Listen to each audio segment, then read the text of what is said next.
이낙연 국무총리 후보자 인준안 통과는 구분 응선은 넘긴 듯하지만 새 정부 인사는 말 그대로 산 넘어 산입니다. 특히 강경화 외교부 장관과 김상조 공정거래위원장 후보자 이 두 사람에 대한 의혹이 쏟아지고 있는데요. 정리해봤습니다. 강경화 외교부 장관 후보자를 둘러싼 의혹은 크게 위장 전입, 증여세 지각 납부, 부하 직원의 딸 회사 투자 의혹 이렇게 세 가지입니다. 특히 정부가 인선 발표 때부터 흠결이 있긴 하지만 능력은 인정해달라며 양해를 구했던 이 위장 전입 문제는 거짓 해명 논란까지 더해졌습니다. 강 후보자의 장녀는 미국에서 한국으로 귀국한 뒤 이화여고에 배정받았습니다. 강 후보자는 이 학교에 배정받기 위해서 장녀를 친척 집으로 위장 전입했다고 시인했었죠. 하지만 위장 전입한 주소지는 친척집이 아닌 이화여고 전 교장이 마련해준 곳이었습니다.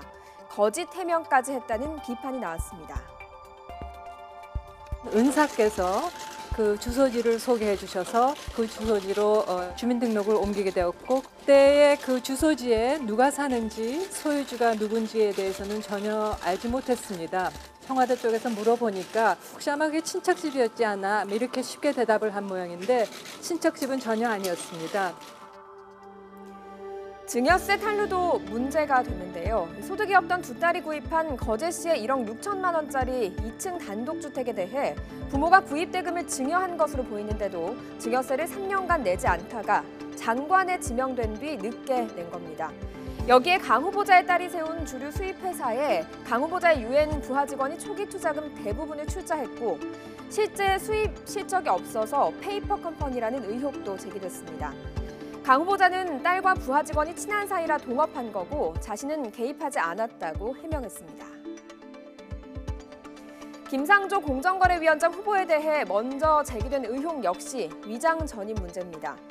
김 후보자는 1997년과 2004년 위장 전입은 부인이 지방학교로 발령이 나면서 아들 학교 문제와 해외 연수 중 우편물을 받기 위해서 한 것이라고 해명했습니다.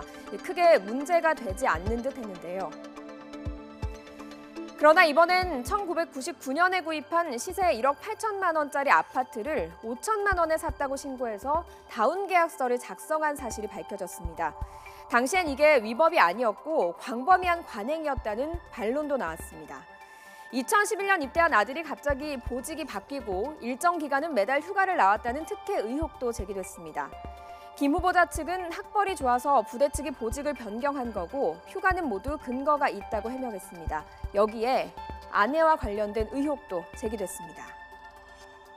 먼저 공립고 영어 강사 채용 과정에서 부인이 기준 토익 점수가 기준의 1점 미달하고 공모 기간이 지난 후에 지원서를 냈는데도 합격했다는 겁니다. 이 과정에서 경력의 영어 학원을 운영했다고 기재했는데 허가를 받은 기록도 세금을 낸 적도 없다는 의혹도 제기됐습니다. 김 후보자 측은 영어 강사 채용은 단독 지원했기 때문에 합격한 거고 학원 원장은 직함만 있었을 뿐 월급쟁이 학원장이었을 뿐이라고 해명했습니다.